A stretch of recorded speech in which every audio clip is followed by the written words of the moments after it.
Hi friends, மே 1 வந்து உழைப்பாளர்கள் தினம்ட்டு உங்கள் எல்லாருக்கும் தெரியும். ஆனால் அது எதுக்கு கொண்டாடுறாங்கன்னு உங்களுக்கு தெரியுங்களா? நீங்கள் எல்லாம் நினச்சிட்டு இருப்பீங்க, ஒர்க்கர்ஸ்லாம் ஒர்க் பண்ணி டயர்டாக இருப்பாங்க, அதனால் ஒரு நாள் ரெஸ்ட் கொடுக்குறாங்கன்னு நினச்சிட்டு இருப்பீங்க. ஆனால் இது உண்மை கிடையாது. இதுக்கு பின்னாடி ரத்தம் படிந்த ஒரு சரித்திரமே இருக்காது. உங்களுக்கு தெரியுங்களா?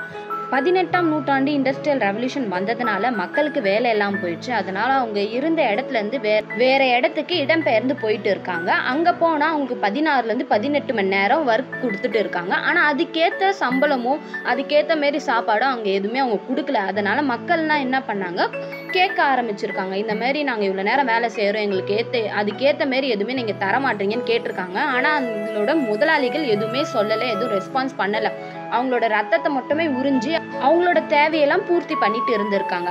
அதனால எல்லாருமே போராடணும்னு முடிவு எடுத்து சிக்காகோ நாட்டில் மே 4ஆம் தேதி 1886ஆம் ஆண்டு ஏ மார்க்கெட் என்ற ஒரு பிளேஸில் எல்லாரும் கூடி போராட்டம் நடத்திட்டு இருந்தாங்க. அகிம்சை வழியில் எங்களுக்கு இதுமாரி கஷ்டம் இருக்குது, எங்களுக்கு எதுவுமே பண்ண மாட்டாங்க, ஷிஃப்ட் பேஸில் ஒர்க் கொடுக்க மாட்டாங்க அப்படி இப்படின்னு பேசிட்டு இருக்கும்போது அந்த இடத்துல ஒரு பெரிய பாம் பிளாஸ்ட் நடந்துடுச்சு. ஸ்ட்ரைக் நடக்கிற இடத்துல இப்போ நிறையா பேர் அந்த பாம் பிளாஸ்டில் இறந்துட்டாங்க, சில பேருக்கு அடிபட்டுச்சு. இந்த விஷயம் நாடு முழுவதும் பரவி எல்லாருமே கொந்தளிக்க ஆரம்பிச்சிட்டாங்க. என்ன எம்ப்ளாயிஸ்க்கு இந்த மாரி நடக்குதான்ட்டு அப்போ ஒரு யூனியன் கொண்டு வந்தாங்க.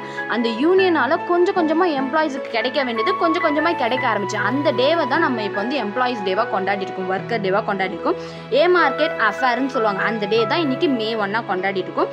இதில் நம்ம தமிழ்நாட்டில் சென்னையில் தான் ஃபஸ்ட்டு நம்ம கொண்டாட ஆரம்பிச்சிருக்கோம். 1923 165 நாடுகளில் எம்ப்ளாயி டேவாக மே 1 தான் நம்ம கொண்டாடிட்டு இருக்கோம். அதுக்கப்புறம் ஒரு சில நாடுகள் செப்டம்பர் 1 மண்டேவை உழைப்பாளர்கள் தினமாக கொண்டாடிட்டு வந்துட்டு இருக்காங்க. எல்லாருக்கும் ஹாப்பி உழைப்பாளர்கள் தினம். பிடிச்சிருந்தா ஷேர் பண்ணுங்கள், சப்ஸ்கிரைப் பண்ணுங்கள், லைக் பண்ணுங்கள்.